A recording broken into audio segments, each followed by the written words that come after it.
Hi everyone, here's a roundup of the top news around the globe. My name is Angeline and this is the Daily Watch.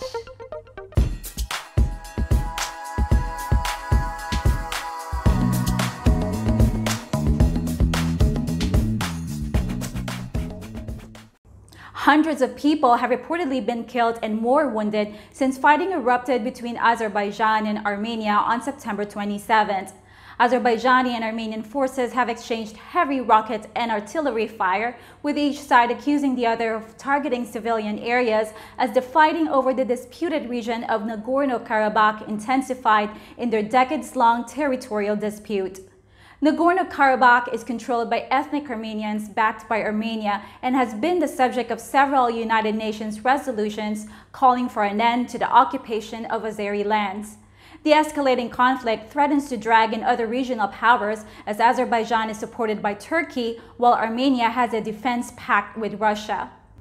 International observers and analysts warn that, unlike during previous clashes along the two countries' shared border, it may be hard to negotiate peace this time. On Sunday, Azerbaijan's defense minister said it launched a counter-offensive to suppress Armenia's combat activity and ensure the safety of the population. Armenia says it will use all necessary means to protect ethnic Armenians from attack by Azerbaijan. What is behind the dispute? Armenia and Azerbaijan both used to be part of the Soviet Union, but since its dissolution, the new borders have remained in dispute. When Soviet communist rule was nearing its end in the late 1980s, the mountainous region of Nagorno-Karabakh's autonomous legislature voted to join Armenia. As the Soviet Union dissolved, Nagorno-Karabakh proclaimed its independence, which led to a war with tens of thousands of casualties. It has not been recognized by any other country as an independent state. Internationally still recognized as part of Azerbaijan, Nagorno-Karabakh is predominantly populated by ethnic Armenians. In other news, New Zealand is now the most powerful passport in the world. This is according to the latest update from Passport Index, a real-time global ranking of the world's passports updated as frequently as new visa waivers and changes are implemented. It uses a three-tier method that looks at the mobility score, visa requirements, electronic travel authorization, and a world openness score.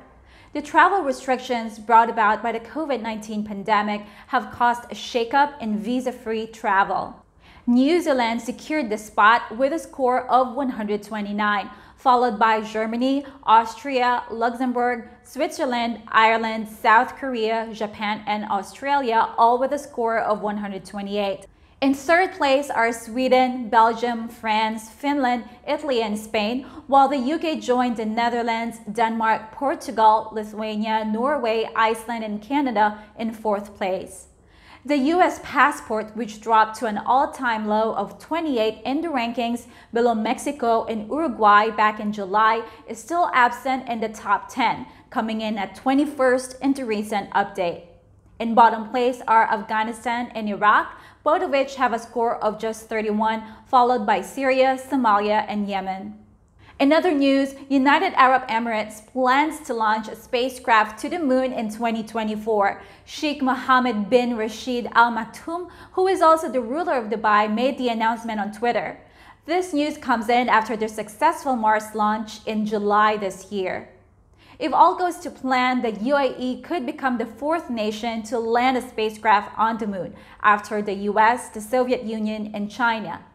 India has tried and failed to land a spacecraft, as has Israel and Japan. Among the scientific objectives of the mission are investigations of the lunar soil and thermal properties of the surface.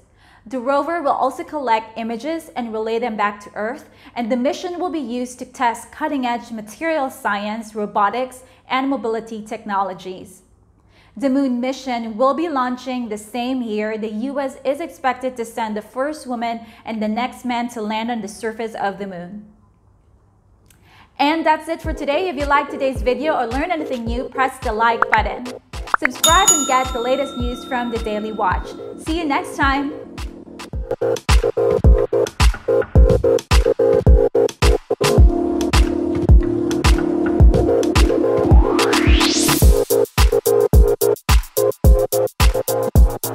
you.